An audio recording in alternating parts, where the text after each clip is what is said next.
Welcome to my channel. Please enjoy the video.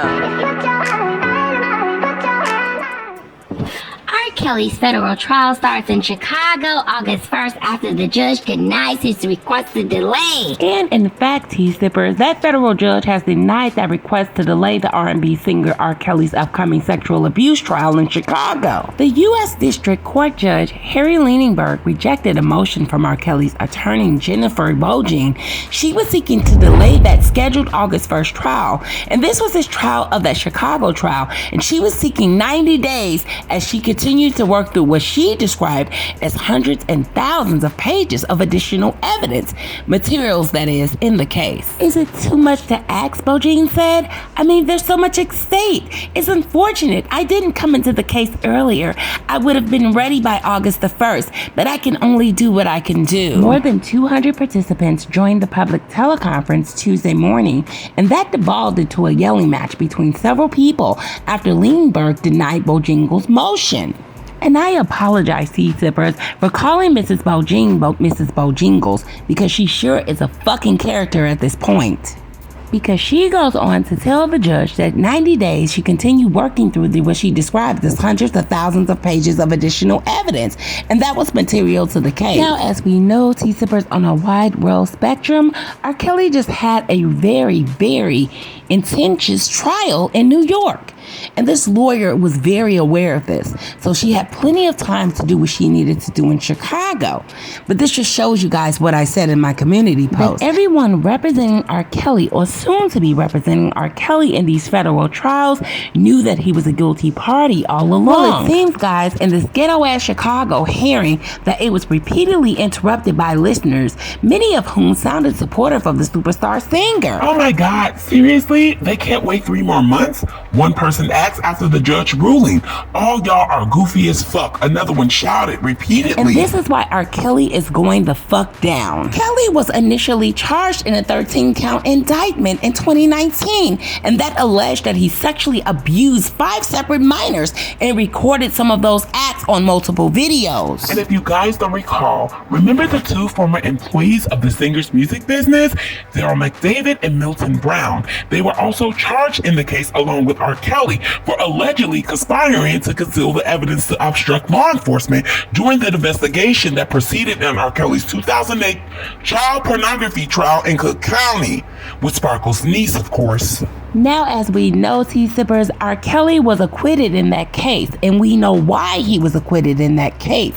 He was not acquitted, and this is not allegedly. He was acquitted because he paid the family off. And y'all know after all this fucking karma that has hit him, this is coming back the hardest. And I guarantee this. Now, as we all know, that New York jury found R. Kelly guilty on 9 counts, including racketeering, during that other federal trial last year. Bojin has since tried very unsuccessfully to delay that sentencing hearing, and in that case until after his Chicago trial.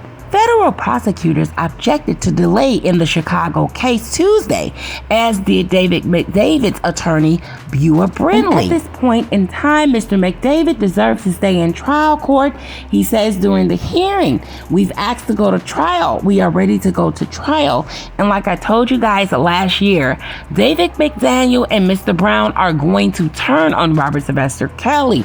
Brindley argued that the discovery materials are not so venomously and that they are very hard to digest. But Bojin noted that she is relatively new to this case.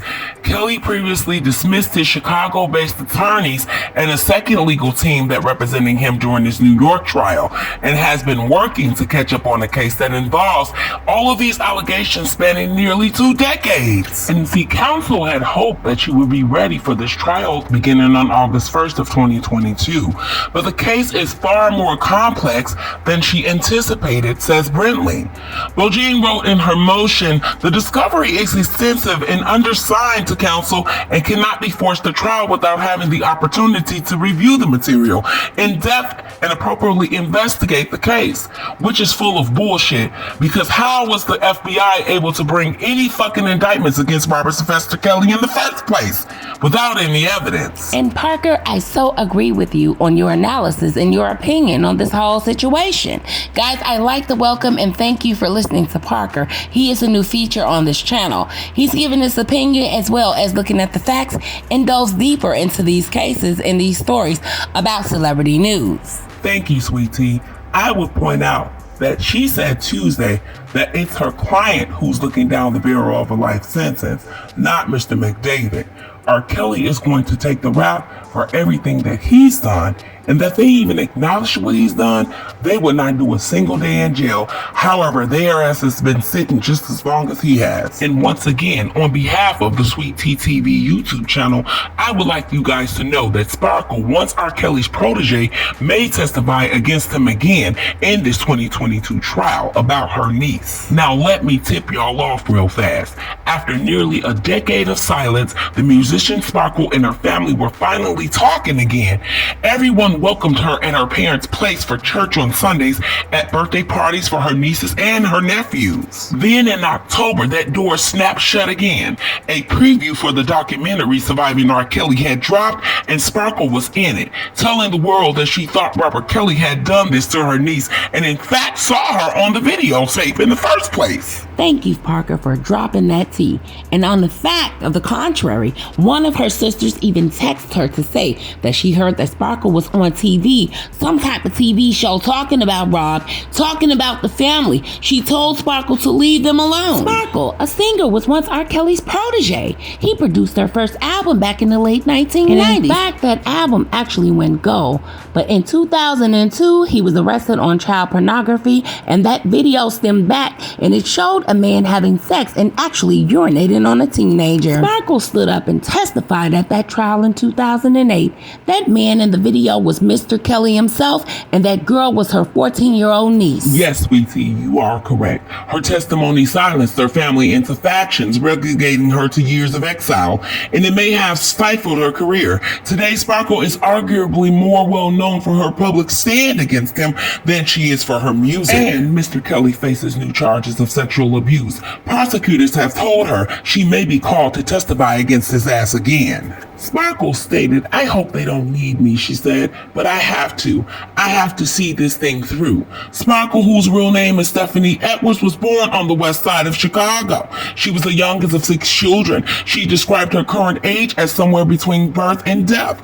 The family moved to the suburb of Oak Park when Sparkle was just 3 years old, and she started singing in the church, and a year later, she was encouraged by her father. She and her siblings started a former gospel group growing up. "I don't know if I ever dreamed of being a professional singer because I wanted to be a model," she said with a laugh. "But dear old dad, he was like, no, you get up there and you sing, and you better be the loudest." For some strange reason, meaning that R. Kelly only was working with younger females, Sparkle met him back in 1989, and a few years later she said she was singing backup on an album he was producing, Age Ain't Nothing But a Number by Aaliyah. And let me drop some more tea on you, sweetie.